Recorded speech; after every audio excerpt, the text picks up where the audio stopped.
ចេញតែក្បាលវីដេអូមកគឺស្រក់ទឹកមាត់ហ្មងថ្ងៃនេះធ្វើស្វាយកន្លុកបញ្ញាបងប្អូនម្ដងមើល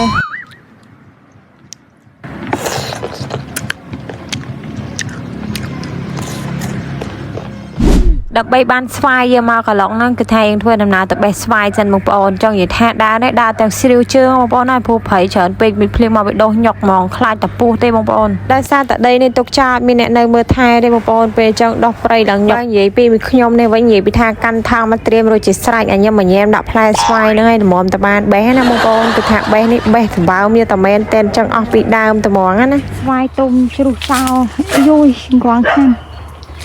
ក្តាប់នោះជ្រុះចោលមួយសាមកឥឡូវទុំដើមទីអ្នកគ្នាអត់ដែលបានមកទេនេះអូយយ៉ាត់ជ័រចូលភ្នែកកូនហាក់ដាក់នឹងថង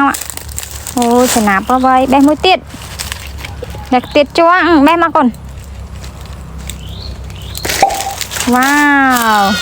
បាន2នឹង2ទៀតបាន2នៅទៀតបេះទៀតក្ដុំឆែបទៀត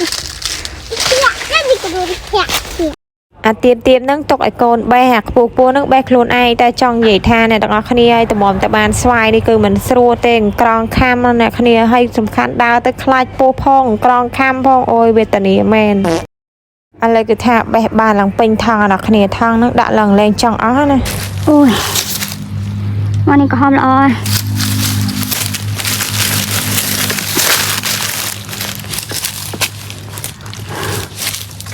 តើឥឡូវដល់វគ្គយើងធ្វើស្វាយកន្លងញ៉ាំអ្នកគ្នាតោះមកធ្វើស្វាយកន្លងញ៉ាំមកញ៉ាំដល់គ្នាបងប្អូនចង់និយាយថាស្វាយនេះធំអ្នកគ្នាតែមួយហ្នឹងហូបម្នាក់ឯងហូបអត់ចង់អស់ទេដោយសារតែវាធំខ្លាំងមែនតែនដើម្បីឲ្យស្វាយកន្លងរបស់យើងចូលជាតិល្អគឺយើងធ្វើការសាប់ស្វាយរបស់យើងនឹងឲ្យសោះសាច់មកអ្នកគ្នាដើម្បីឲ្យវាចូលជាតិជ្រាលជ្រៅអញ្ចឹងណា